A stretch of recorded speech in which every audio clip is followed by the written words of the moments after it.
Stock மார்க்கெட்டுக்கு புதுசா வரீங்கன்னா, அண்ட் ஆல்சோ ஆல்ரெடி இப்ப இன்வெஸ்ட் பண்ணிட்டு இருக்கீங்க. பெரிய லெவல் அமௌண்ட்ல இன்வெஸ்ட் பண்ணிட்டு இருக்கீங்கன்னா, இப்போதைக்கு ஸ்டாப் பண்ணுங்க. இப்போதைக்கு ஸ்டாக் மார்க்கெட்ல இன்வெஸ்ட் பண்ணாதீங்க. அண்ட் ஆல்சோ கிரிப்டோ மார்க்கெட்டையும் பொறுத்தவரை இப்போதைக்கு இன்வெஸ்ட் பண்ணாதீங்க. ஏன்னா, ஸ்டாக் மார்க்கெட்டும் சரி, கிரிப்டோ மார்க்கெட்டும் சரி, இப்போ கொஞ்சம் ஓவர் வேல்யூல ட்ரேட் ஆயிட்டு இருக்கு.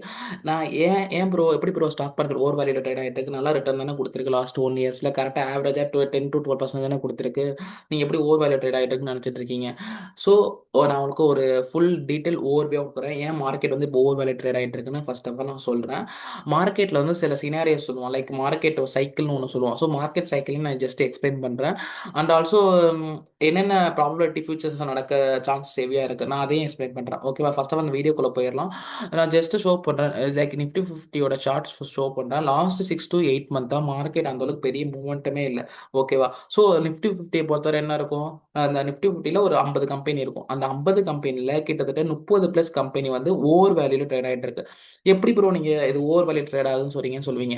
ஓகேவா? ஸோ ஒரு ஃபண்டமெண்டல் இன்வெஸ்டரா இருந்தீங்கன்னா, ஒரு கம்பெனி அஸ் எ இன்வெஸ்டர்னா ஜஸ்ட் ஒரு ஃபண்டமெண்டல் டேர்ம்ஸ் நெறைய இருக்கும். அதுல வந்து 2, 3 டேர்ம்ஸ் இருக்கும். Like P by ratio and also price to book value. So அது மாதிரி 2 டேர்ம்ஸ் இருக்கு. ஓகே. அந்த price to P by ratio வந்து 30க்கு அபோவ் இருக்கு. ஸோ ஓகேவா? கிட்டத்தட்ட நிஃப்டி 50ல இருக்க 25 ஸ்டாக்ஸ்க்கு மேல 30 above P by ratio trade ஆயிட்டு இருக்கு. ஸோ 30க்கு மேல இருந்தா company it's over value. And also நெகட்டிவா இருந்தாலும் அதுவும் ஓவர் வேல்யூ தான் கம்பெனி. ஓகேவா? Like it's not over value, it's loss making company. So அது வந்து நம்மளுக்கு லைக் ஓவர் வேல்யூ கான்செப்ட் இதுக்குள்ள தான் வரும். ஓகே. கிட்டத்தட்ட 50 ஸ்டாக்ஸ்ல 25 to 30 stocks P by ratio 30 மேல இருக்கு. And also price to book வேல்யூன்னு சொல்லுவாங்க. ஓகே. பிரைஸ் டு புக் வேல்யூனா லைக் ஒரு அதுவும் ஒரு ஃபண்டமெண்டல் டேர்ம்ஸ்னா நான் அது கிளியரா ஒரு வீடியோ மேக் பண்ணி போறேன். ஏன்னா price to book value, P by ratio வந்து ஜஸ்ட் ஒரு ஃபண்டமெண்டல் சீரிஸ் நான் ஒன்று பண்ணிட்டு இருக்கேன். ஸோ அது நான் கிளியரா ஒரு வீடியோ மேக் பண்ணி போறேன். ஏன்னா அதை பத்தி பேசினா அகைன் இந்த வீடியோ பெரிய லென்த்தா போயிடும். நீங்க அந்த அளவுக்கு இன்ட்ரெஸ்டா பார்க்க மாட்டீங்க. ஸோ அதுதான். ஓகே. அது பிரைஸ் டு புக் வேல்யூ ஒரு ஃபண்டமெண்டல் டேர்ம் இருக்கு. அதான் and price to book value ஒரு 4 ஆர் 5க்கு மேல இருந்தாலும் it should be over value concept தான் வரும். ஓகேவா? ஸோ அந்த பிரைஸ் டு புக் வேல்யூ 5க்கு மேல கிட்டத்தட்ட நிஃப்டி 50ல கிட்டத்தட்ட ஒரு 20 ஸ்டாக்குக்கு மேல price to book value stocks கிட்டத்தட்ட 20 to 25 ஸ்டாக்ஸ் மேல இருக்கு. ஓகே. ஸோ கிட்டத்தட்ட 50 ஸ்டாக்ஸ்ல 30 to 35 ஸ்டாக்ஸ் கிட்டத்தட்ட ஓவர் வேல்யூ ட்ரேட் ஆயிட்டு இருக்கு.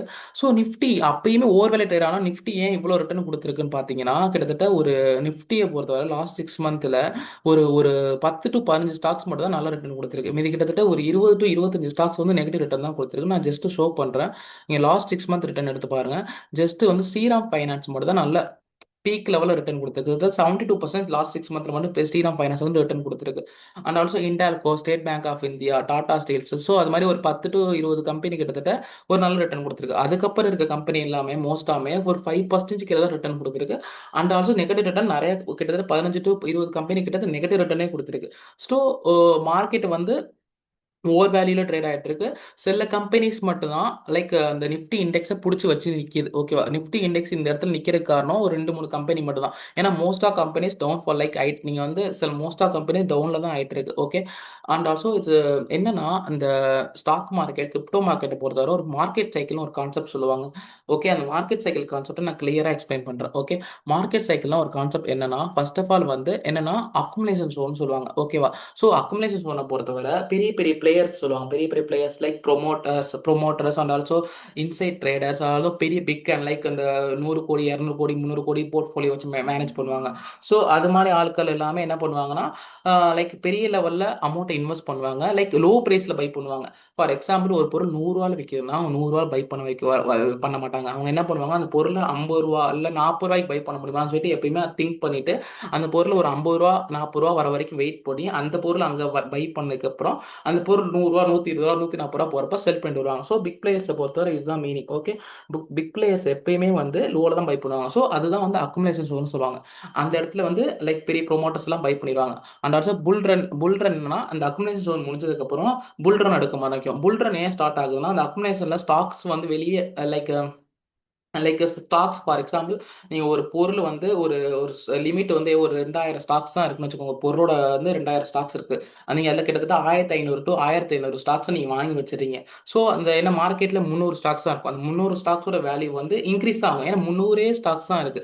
ஸோ அந்த வேல்யூ கண்டிப்பாக இன்க்ரீஸ் ஆகிட்டே தான் போயிட்டே இருக்கும். ஸோ அதுதான் புல் ரன் நடக்கும். அந்த புல் ரன் நடந்ததுக்கப்புறம் இப்போஃபோரியான்னு ஒரு ஸ்டேஜ் இருக்கு. நம்ம கரண்ட்டா அந்த ஸ்டேஜ்லாம் இருக்கோம். இப்போஃபோரியா ஸ்டேஜ் வந்து ரொம்ப டேஞ்சரஸ் ஸ்டேஜ்.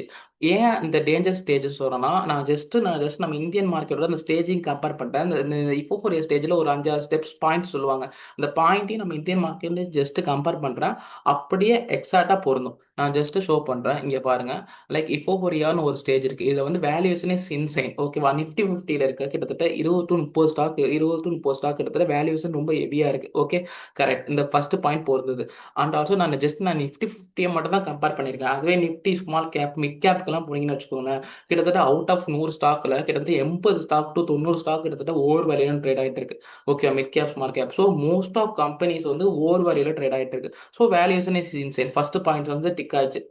ஸோ இது ஒன் ஆஃப் த பாயிண்ட் இருக்கு. Retail flooding. ரீட்டைல் வந்து என்ன பண்ணுவாங்கன்னா, உள்ள அதிகமா மார்க்கெட் உள்ள வந்துட்டு இருப்பாங்க. ஸோ நீங்க ஜஸ்ட் நியூஸ் எடுத்து பாருங்க. லாஸ்ட் 3 to 4 இயர்ஸ்ல ரீட்டைல்ஸ் வந்து இன்க்ரீஸ் ஆயிட்டே இருக்காங்க. ஸோ இது வந்து இப்பதான் நடக்குதான்னு பார்த்தீங்கன்னா, எப்பயுமே ஜஸ்ட் நீங்க ஒரு ஹிஸ்டரி எடுத்து பாருங்க.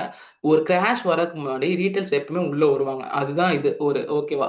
ஜஸ்ட் நீங்க எல்லா கிராஷ் லைக் 2008ல ஒரு கிராஷ் வந்துச்சு. அத ஜஸ்ட் செக் பண்ணி பாருங்க.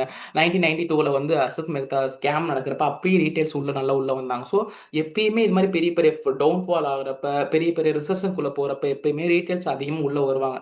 ஏன்னா வந்து ஜஸ்ட் வந்து ஒரு எப்படின்னா, உங்க ரீட்டைல்ஸ் உள்ள வர வைக்கணும் தான் அவங்க வந்து ஜஸ்ட் ஒரு மார்க்கெட்டிங் மாரி பண்ணி ஸ்டாக் மார்க்கெட்ல இன்வெஸ்ட் பண்ணுங்க. நீங்க இன்வெஸ்ட் பண்ணீங்கன்னா 1 கோடி சம்பாதிக்கலாம், 2 கோடி சம்பாதிக்கலாம். இது பண்ணி உங்க மைண்ட இது பண்ணி நீங்க இன்வெஸ்ட் பண்ண உள்ள வருவீங்க. ஓகேவா? நீங்க இன்வெஸ்ட் பண்ணீங்கன்னா சம்பாதிக்கலாம். ஓகே. ரியாலிட்டி இஸ் பாசிபிள் தான். ஆனா எந்த ஸ்டாக்ல இன்வெஸ்ட் பண்றீங்க? அது எப்ப இன்வெஸ்ட் பண்றீங்க? அதுதான் மேட்டர். நீங்க எந்த ஸ்டாக்ல வேணா இன்வெஸ்ட் பண்ணலாம். ஆனா வந்து அது எந்த டைம்ல இன்வெஸ்ட் பண்றது தான் மேட்டர். நீங்க ஒரு மட்டமான ஃபண்டமெண்டலுக்கு இல்லாத கம்பெனில நீங்க இன்வெஸ்ட் பண்றீங்க. அது ரொம்ப கம்மியான பிரைஸ்ல வாங்குறீங்கன்னு வச்சுக்கோங்களேன். கண்டிப்பா ஒரு பாயிண்ட்ல அந்த கம்பெனி growth ஆனா அது மேல போகும். ஆனா இதே நீங்க நல்ல கம்பெனி இன்வெஸ்ட் பண்றீங்க, எங்கேயோ ஓவர் வேல்யூ ட்ரேட் பண்றீங்கன்னு வச்சுக்கோங்களேன். அந்த பிரைஸ் அகைன் அங்கருந்து ஃபால் ஆனிச்சுன்னா திருப்பி மேல வர வரைக்கும் உங்களால வெயிட் பண்ண முடியாது. ஸோ எப்பயுமே வந்து கரெக்ட் வேல்யூல பை பண்ணுங்க ஒரு ஸ்டாக். ஓகேவா? அண்ட் ஆல்சோ ஃபண்டமெண்டல் கரெக்டா நான் ஒரு எக்ஸாம்பிளுக்கு தான் இதை சொன்னேன். ஜஸ்ட் நீங்க ஒரு டம்மி கம்பெனில இன்வெஸ்ட் பண்ணுங்க அப்படியெல்லாம் சொன்னேன் தவிர, எப்பயுமே அஸ் எ இன்வெஸ்டரா ஃபண்டமெண்டல் கரெக்டா இருக்க கம்பெனி அண்ட் ஆல்சோ வேல்யூ கரெக்டா இருக்க கம்பெனி அது ரெண்டுமே கரெக்டா இருக்கணும். அது மாதிரி கம்பெனில மட்டும் தான் நீங்க இன்வெஸ்ட் பண்ணணும். ஓகே. அண்ட் ஆல்சோ சரி ஓகே. அது அப்புறம் நான் அப்புறம் சொல்றேன். ஃபர்ஸ்ட் ஆஃப் ஆல் இந்த இதுக்குள்ள போயிடலாம். அண்ட் ஆல்சோ என்னன்னா, மார்க்கெட்ல வந்து சில கம்பெனி மட்டும் தான் மார்க்கெட்ட புடிச்சு நிப்பாட்டும். ஓகே. அதுதான் தேர்ட் பாயிண்ட்டா சொல்ல வராங்க. லைக் நிஃப்டி 50 எடுத்துக்கோங்களேன். நிஃப்டி 50ல ஜஸ்ட் ஒரு 3 to 4 கம்பெனி மட்டும் தான் லாஸ்ட் 6 மந்த்ல கிட்டத்தட்ட லைக் 30, 40% மேல 2 கம்பெனி ரிட்டர்ன் கொடுத்திருக்கு. உனக்கு இண்டாலுக்கு ஒரு 40% மேல ரிட்டர்ன் கொடுத்திருக்கு. ஸ்ரீராம் ஃபைனான்ஸ் 40% மேல ரிட்டர்ன் கொடுத்திருக்கு. ஓகே. ஒரு 30% லைக் 20% மேல ரிட்டர்ன் கொடுத்த கம்பெனி ஒரு 4 கம்பெனி கொடுத்திருக்கு. ஸோ குறிப்பிட்ட அந்த ஒரு 3 to 4 கம்பெனி மட்டும் தான் அந்த நிஃப்டி 50 புடிச்சு நிப்பாட்டிருக்கு இவ்வளவு தூரம். ஓகே. அண்ட் அதர் கம்பெனிஸ் எல்லாமே நெகட்டிவ் ரிட்டர்ன் கொடுத்திருக்கு அண்ட் ஆல்சோ லெஸ் ரிட்டர்ன் தான் கொடுத்திருக்கு. ஸோ இதான் சீனரி. லைக் ஃபோர்த் பாயிண்ட் நீங்க ஃபர்ஸ்ட் பாயிண்ட் டிக் ஆயிடுச்சு. செகண்ட் பாயிண்ட் ரீட்டைல்ஸ் வந்து இன்க்ரீஸ் ஆயிட்டாங்க. ஃபோர்த் பாயிண்ட் டிக் ஆயிடுச்சு. ஓகேவா? Insider sellings, retail buying. ஓகேவா? Insider selling, retail buying. நான் ஒரு 2025 ஒரு டேட்டா சொல்றேன். டேட்டா சத்தியமா ஷாக் ஆவீங்க. ஜஸ்ட் ஆஸ் ஏ ரீட்டைல் இன்வெஸ்டரா இருந்தீங்கன்னா ஷாக் ஆவீங்க. ஓகே. கிட்டத்தட்ட வந்து வந்து லைக் எக்கனாமிக்ஸ் டைம்ஸ்ல வந்து ஜஸ்ட் ஒரு நியூஸ் போட்டிருந்தாங்க. லைக் 1.5 lakhs crores வந்து ஷேர்ஸ் ஒர்த் ஆஃப் ஷேர்ஸ் வந்து ப்ரொமோட்டர் செல் பண்ணிருக்காங்க 2025. இது வந்து ரெக்கார்ட் பிரேக்கிங். கிட்டத்தட்ட ஒரு 5 இயர்ஸ் நடந்த ரெக்கார்ட் பிரேக்கிங் இதுதான். 1.5 lakhs crores ஒர்த்தான ஷேர்ஸை ப்ரொமோட்டர் செல் பண்றாங்க. ஏன் ப்ரொமோட்டர் செல் பண்றாங்கன்னா, அவங்களுக்கு தெரியும் இட் ஷுட் பி ஓவர் வேல்யூன்னு. இந்த ஸ்டாக் ஓவர் வேல்யூல இருக்கு. இப்போதைக்கு நம்ம பை பண்ணா நம்மளுக்கு லாஸ் தான் ஆகும்னு தெரியும். ஸோ அதனால தான் அந்த ப்ரொமோட்டர்ஸ் ஏதோ செல் பண்றாங்க. ஓகேவா? செல் பண்ணிட்டு லைக் அவங்க ப்ராஃபிட் புக் பண்ணிட்டு வராங்க. ஓகேவா? ஒன்ஸ் கம்பெனி லைக் வேல்யூ கம்மியா வந்ததுக்கு அப்புறம் அந்த ஸ்டாக்ஸ் அகைன் பை பண்ணுவாங்க. ஓகே. ஸோ இதுதான் வந்து அந்த 4 பாயிண்ட் இன்னைக்கு டிக் ஆயிருக்கு. இப்போ 4 இயர் ஸ்டேஜ்ல கிட்டத்தட்ட நம்ம 4 பாயிண்ட் நம்ம இந்தியன் ஸ்டாக் மார்க்கெட்டோட ஒத்து போகுது கரெக்ட்டா. ஓகேவா? டெஃபினட்டா ரெசெஷன் வர சான்சஸ் ஹெவியாவும் இருக்கு. அண்ட் ஆல்சோ மார்க்கெட்ட பொறுத்தவரை ஒரு sideways and also downfall மார்க்கெட்ல போக சான்சஸ் ஹெவியா இருக்கு. ஸோ ஆஸ் எ இன்வெஸ்டரா நான் என்ன சொல்றேன்னா, நான் என்ன பண்ணுங்கன்னா, ஃபர்ஸ்ட் ஆஃப் ஆல் நீங்க மணிய இன்வெஸ்ட் பண்ணாம ஜஸ்ட் ஒரு லைக் எஃப்டி ஆர் ஆர்டில லைக் சேவிங்ஸ் பண்ணுங்க அந்த கம்பெனி. ஃபார் எக்ஸாம்பிள் ஒரு சம் லைக் ஸ்மால் ஃபைனான்ஸ் பேங்க்லாம் என்ன பண்றாங்கன்னா, அரவுண்ட் 7.5க்கு அது 7.5 இன்ட்ரெஸ்ட்டுக்கு உள்ள எஃப்டி அண்ட் ஆர்டி ப்ரொவைட் பண்றாங்க. ஸோ அது மாதிரி ஃபைனான்ஸா பார்த்து ஜஸ்ட் நீங்க வந்து மணியை சேவ் பண்ண ஆரம்பிங்க. அண்ட் ஆல்சோ சம் ஸ்டாக்ஸை வந்து ரொம்ப லைக் ஃபார் எக்ஸாம்பிள் ஒரு நல்ல கம்பெனி நல்ல நல்ல வேல்யூல இருக்குன்னா டெஃபினட்டா பை பண்ணலாம். ஓகேவா? அண்ட் ஆல்சோ பெரிய அமௌண்ட் உள்ள போட்டுறாதீங்க. நீங்க கிட்டத்தட்ட 1 லட்சம் வச்சிருக்கீங்கன்னு வச்சுக்கோங்களேன்.